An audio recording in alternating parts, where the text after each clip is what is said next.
And this is a dang rookie. The rookie rules don't apply.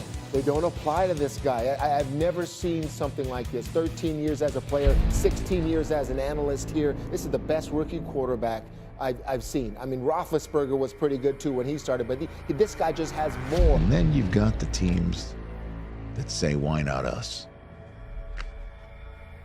And that's your Washington Commanders. Jayden Daniels, your offensive rookie of the year, and he might get some MVP votes too. In 2023, it was CJ Stroud. In 2024, it's Jayden Daniels, and he is so much better than CJ Stroud. Hell, I'd even argue that Jayden Daniels is Lamar Jackson 2.0. The former LSU Tiger has been nothing short of sensational, delivering jaw-dropping highlight reels week in and week out, and notching several iconic fourth quarter comeback wins already in his career. He's the perfect concoction of composure, quality, and flair, and Washington Commander fans are thanking their lucky stars that he found his way to them second overall in the 2024 NFL Draft. The only thing left to do was win a playoff game, which, well, he did that in style on Sunday. And, well, this is exactly how Jayden Daniels broke the 2025 NFL playoffs.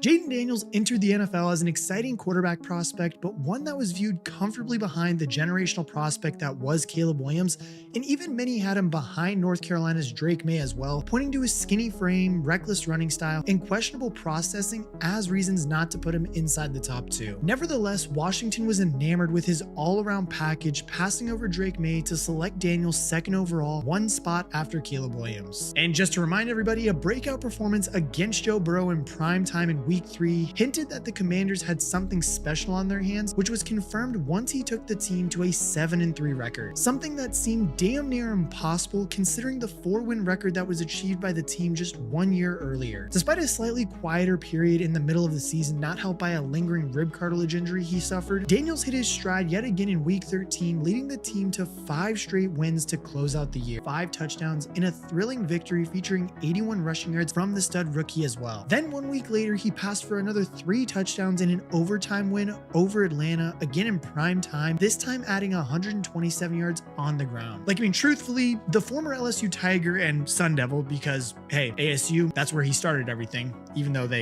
it's a whole different thing. But it's just crazy to see how well Jayden Daniels has played this year, because he took a 4-win team, made them a 12-5 team, and then not only that, but took them into Tampa Bay, and, well, we're going to go over that right now, but the dude delivered. Like, I mean, the dude had exceeded every single expectation that everybody had or didn't have of him this year. But heading into Tampa Bay, it was going to be no easy feat to try and beat the Tampa Bay Bucks. I mean, we got to also add in the fact that no rookie quarterback has won an away playoff game since 2012, and Jayden Daniels' Commanders entered the game as underdogs against a tough Tampa Bay side that emerged victorious in the same fixture in 2023 as underdogs against Philadelphia. So now we get to the best part though. How would Daniels do in his playoff debut? Tampa Bay did get the ball rolling with a field goal to open up the scoring on the day. One of the most highly anticipated matchups of this game was going to be with Mike Evans going up against Commanders cornerback Marshawn Lattimore, who, as we all know, have had a heated and violent clashes against each other when Lattimore was in New Orleans. Also, for anybody that didn't understand my joke about Lattimore,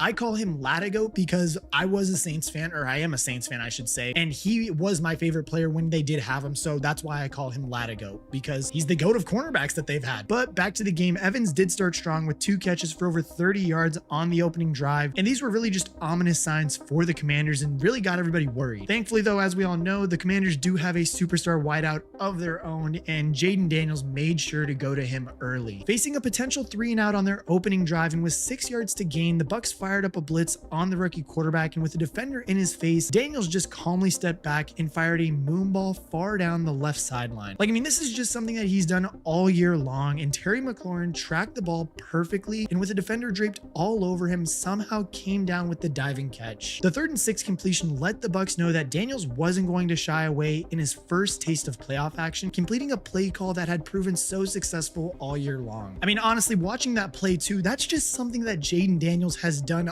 all throughout college and all throughout his career this year so far. I mean, like, he was doing it with Malik Neighbors and Brian Thomas Jr. at LSU, and transitioning to the NFL, it's the exact same thing he's done with Terry McLaurin all year long. Even if we go back to week 3 against the Bengals again, as I remind you, the game-winning touchdown was on one of these passes. Like, the dude has delivered every single time he's done this, and that was one of my big concerns coming into the year, that he's proved that it doesn't matter. Most of his passes at LSU were 50-50 balls, and I don't know how he keeps doing it, but the dude just delivers on those 50-50 balls. Not only that too, but Daniels has been proving that he's not afraid to go deep, and he was willing to attack this Bucs defense all game long. Unfortunately, on that same drive, they did fail a 4th down, which would mean their drive produced no points, but the Bucs also came up empty following that drive, and Daniels would head out back on the field at his own 8-yard line for the Commanders' second drive of the day. And yet again, he was faced immediately with another 3rd and 6 situation, this time solving the problem by drifting to his right to buy time and evade rushers, which is just so reminiscent of what we see out of Lamar, before pulling the trigger on a pass to Zach Ertz over the middle. Like, I mean, as I said before, this play just sums up just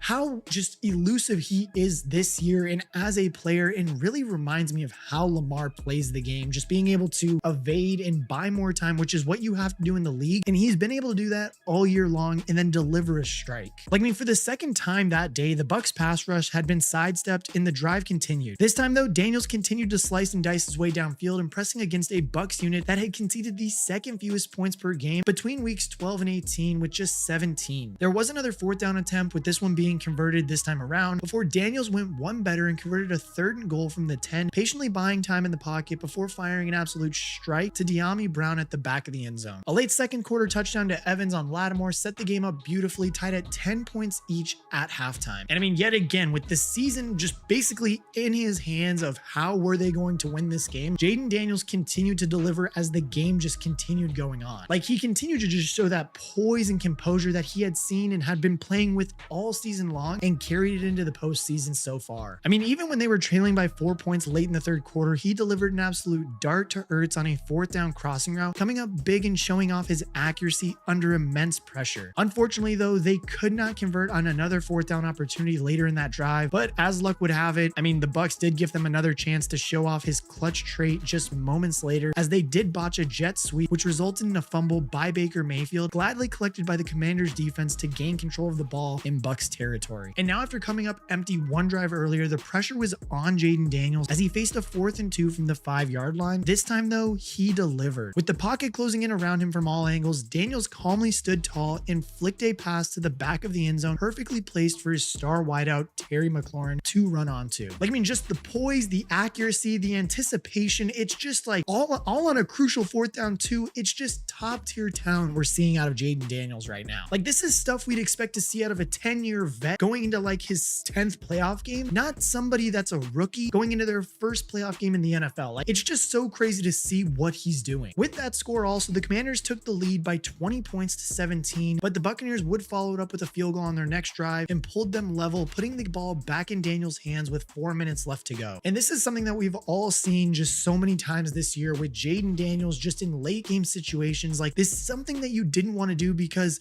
he wasn't going to be fazed by the pressure, even if it was in the playoffs. Like, he's been in these situations, he knew what to do, and he delivered. To start the drive, it was a 21-yard strike over the middle of the field on a 3rd and 6 and got the Commanders over the halfway line. Washington then marched down to the Bucs 18-yard line, but with 55 seconds still on the clock, one more 3rd down conversion was needed to allow the Commanders to control the clock. And I mean, having converted so many crucial downs with his arm, this time Daniels got the job done with his legs, evading another free rusher in the backfield before slicing his way upfield and diving over the line to gain. And as crazy as it sounds too, and Commander fans were so happy to see it, he had got it done. The Commanders bled the clock and kicked the game-winning field goal as time expired. And I mean, in his first playoff game, Jayden Daniels had gone into Tampa Bay and secured his first ever playoff victory, something that we hadn't seen since 2012 when Russell Wilson did it on the Seahawks. He finished up with 268 yards and 2 touchdowns through the air to go along with 36 yards on the ground. I mean, it was truly just a masterful performance that perfectly exemplified what had made him the 2nd overall pick pick and was so special all year long. He was composed in the biggest moments, clinically accurate with his arm, protected the ball very well, and was frustratingly elusive with his legs. And as crazy as it sounds too, he may have only picked up 36 yards from his 13 rushes, but these came at crucial moments like the final third down, and he was constantly slipping out of tackles and avoiding sacks. I mean, he just took one on the day despite the Bucs regularly being in the backfield. In doing so as well, Daniels helped the Commanders retain control of the game, keeping drives alive and Baker Mayfield on the sidelines. I mean, his composure really helped the Commanders win the time of possession battle comfortably too, enjoying 35 minutes of possession in comparison to Tampa Bay's 24 as we look at the stats. Like, truly, I do think that it's Daniels' ability to turn a negative play into a positive one that makes him such a nightmare for opponents, and his connection with his wideouts is what makes him such a miracle for Washington. As we all know, Terry McLaurin has some of the best hands and contested catch ability in the NFL, and the pair are so perfectly suited to each other, maximizing each other's potential nonstop. But then also you have Jahmyr Brown posting 89 yards and a score on the playoff stage,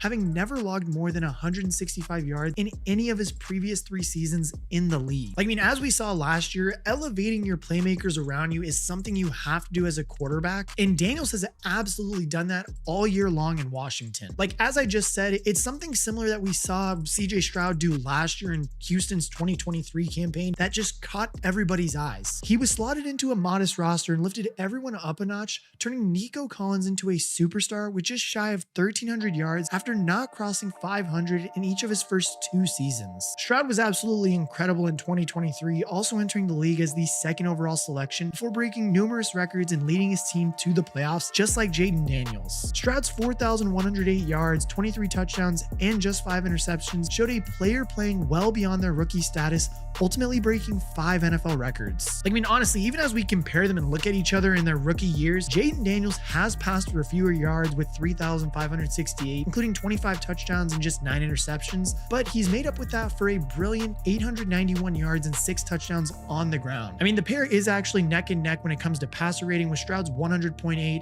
as a rookie, just edging out Daniels' 100.1, but it's the Commanders star that gets the edge on QBR though, with his comfortable 70.5 comfortably beating Stroud's 58.3. Stroud also took the Texans from a 3-13-1 record to a 10-7 record in a playoff berth, whereas Daniels took the Commanders from 4-13 to 12-5. I mean, both did deliver impactful wildcard wins when they both are rookies, or were rookies as I should say about Stroud, but it's hard not to look at both of these guys and think that Jayden Daniels might be or is the more impactful player between them. Like, I mean, you could even argue that the Commanders are at much more of a rebuilding stage than the Texans were last year, but because of Daniels' leadership and just him and just his raw talent, that he's willed them to 12 wins this year and a playoff win that nobody saw coming. Not only that too, but I mean, the dude broke several NFL records just like Stroud did last year, all in his rookie season. His 91.3% completion rate against Cincinnati in primetime in week 3 set a new single game completion percentage record, contributing to a record-breaking 69% completion rate on the season. He also set a new rookie record for rushing yards this season with 891. Like, I mean, it's just so crystal clear that this rookie quarterback is not your typical rookie quarterback we're seeing. Like, I mean, just 1 year after we saw CJ Stroud deliver a rookie season for the ages, Jayden Daniels has come along and one-upped him, and this story is far from over. Daniels is now going to turn his attention to a vulnerable Detroit Lions defense absolutely willing to put up a fight. Add in Jayden Daniels as the ultimate X factor, and you have a Washington Commanders team that can shock anyone on their day. And if you want to see what makes the Baltimore Ravens offense just so evil and so good, then click this video right here.